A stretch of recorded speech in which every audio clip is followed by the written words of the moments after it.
বিড়াল ও ইঁদুরের গল্প। একদিন একটি পুরনো বাড়িতে থাকতো একটি চতুর বিড়াল আর একটি ছোট্ট ইঁদুর।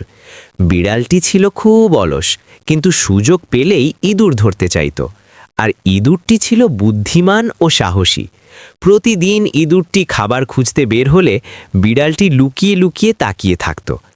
একদিন বিড়ালটি ইঁদুরকে ধরার জন্য একটি ফাঁদ পাতে, কিন্তু ইঁদুরটি ফাঁদ দেখে বুঝে যায় কিছু একটা গড়বড় আছে। ইঁদুরটি চুপি চুপি বিড়ালের কাছে গিয়ে বলল, বন্ধু, তুমি যদি আমাকে না ধরো, আমি তোমার জন্য প্রতিদিন খাবার এনে দেব। বিড়ালটি একটু অবাক হলেও রাজি হয়ে গেল। তারপর থেকে ইঁদুরটি সত্যিই বিড়ালের জন্য খাবার এনে দিত। বিড়ালও আর ইঁদুরকে ধরার চেষ্টা করত না। এভাবে তারা দুজন ভালো বন্ধু হয়ে গেল এবং সেই পুরনো বাড়িতে শান্তিতে থাকতে লাগলো। শিক্ষা, বুদ্ধি ও সহানুভূতি দিয়ে শত্রুকেও বন্ধু করা যায়।